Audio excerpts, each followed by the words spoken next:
ছাদ বাগান করতে গেলে এই সমস্যার সম্মুখীন সবারই হতে হয়, সেটা হচ্ছে টব পড়ে যাওয়া কিংবা ফেটে যাওয়া কিংবা ভেঙে যাওয়া। এগুলো কিন্তু হয়। এটা অনেক বড় একটা টব, সেটা পড়ে গিয়ে ফেটে গেছে। আর আমার বাগানে যেহেতু প্রচুর হনুমান, ওরা লাফালাফি করতে করতে এরকম মাঝে মাঝেই হয়। তাই সেটাকে কীভাবে মানে সারিয়ে তুলে আবার সেটাকে পুনরায় ব্যবহার করা যায়, সেই প্রসেসটাই আজকে দেখিয়ে দেব। আর এটা একদিন একজন অনুরোধ করেছিল, সেটা দিতে আমার দেরি হয়ে গেল অনেক, তবুও দিলাম, যে যার কাজে লাগবে তার জন্যই দিলাম। এবার এটাকে আগে পরিষ্কার করে নেব, মানে আগে এটাকে ধুয়ে ভালো মতন ওর উপরে যে শ্যাওলা পড়ে গেছিলো সেগুলোকে ঘষে তুলে নিলাম। আর ফাটাটা দেখা যাচ্ছে কি এরকম ফেটে গেছে একদম ওপর থেকে নিচ পর্যন্ত। এবার আমি এই বাটিটায় আর কি এরকম কাজ করি, যে কারণে এর মধ্যে সিমেন্ট লেগে রয়েছে, একটু সিমেন্ট আর বালি নিলাম। প্রথমে বালিটা একটু চেলে নিলে ভালো হয়, যেহেতু আমার অল্প পরিমাণে লাগবে তাই আমি ওপর থেকে সেই মোটা দানাগুলো ফেলে দিলাম। ফেলে দিয়ে এবার এর সঙ্গে একটু সিমেন্ট নিলাম, যতটা বালি নিলাম তার থেকে একটু বেশি সিমেন্ট নিলাম, মানে যতটা পরিমাণে লাগবে আপনার আন্দাজ করে নিতে হবে। এইবার এটাকে আমি ভালো করে মিশিয়ে নেব, আর যদি কোনো মোটা দানা থাকে সেটাকে ফেলে দিতে হবে। আর এবার এটাকে মাখাতে হবে। মাখানোটা যেন এমন হয় একদম খুব পাতলা না হয়ে যায়, যাতে এর সঙ্গে লেগে থাকে, তাহলে আপনারা দেখলেই বুঝতে পারবেন। এই যে এরকম পরিমাণে, মানে খুব যে শক্ত হয়ে গেলেও কিন্তু এর সঙ্গে ভালো মতো লাগবে না, আর একদম পাতলা হয়ে গেলেও জলের মতো গড়িয়ে পড়ে যাবে। সেই আন্দাজ মতো এটাকে ওকে মাখিয়ে নিতে হবে।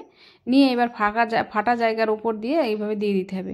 আর পরবর্তী প্রসেসগুলো সম্পূর্ণটাই বলে দেবো, আপনারা দেখতে থাকুন। এবার আমি গোটাটা এইভাবে লাগিয়ে নিচ্ছি।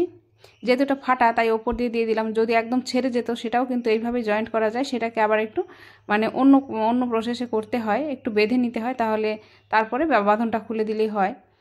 এইবার এটাকে নিয়ে এইভাবে লাগিয়ে দিচ্ছি। খুব বেশি অনেকটা মোটা করার দরকার নেই, মোটামুটি একটা আন্দাজ মতন ওপর দিয়ে লাগিয়ে দিতে হবে একটা লেয়ার।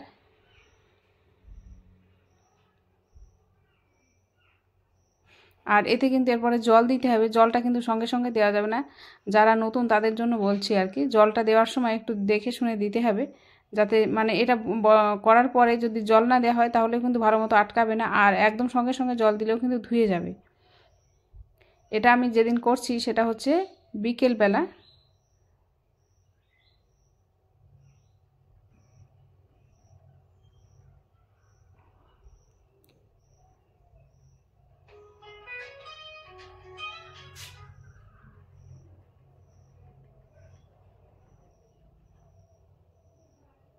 এবার সম্পূর্ণটা আমার লাগানো হয়ে গেল ওপর দিয়ে নিচ দিয়ে।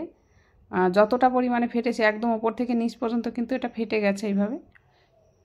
আর এত বড় টবটা এটাকে ফেলে না দিয়ে এইভাবে কিন্তু ব্যবহার করা যায়। এবার আমি আগের দিন বিকালবেলা এটা করেছি, পরের দিন সকালবেলা এটাকে আমি ভিজিয়ে দিচ্ছি। আর এটাকে পার্মানেন্ট ভিজিয়ে রাখার জন্য আমি একটা ব্যবস্থা করেছি, সেটাও আপনাদের দেখিয়ে দিচ্ছি, মানে যাতে এটা অনেকক্ষণ ভেজা থাকে। আর গাছ এইরকম করার পরেই কিন্তু সঙ্গে সঙ্গে গাছ বসানো যাবে না, অন্তত 1 সপ্তাহ রেখে দিতে হবে, তারপরে গাছ বসাবেন, তাহলে গাছ এখান থেকে আর খুলে যাবে না। আমি এখানে একটা ভেজা ন্যাকড়া, মানে ছেঁড়া ন্যাকড়া এখানে ভিজিয়ে ওপরে দিয়ে দিলাম, যাতে এটা অনেকক্ষণ ভেজা থাকে। আর ভিডিওটি আপনাদের কেমন লাগলো অবশ্যই কমেন্ট করে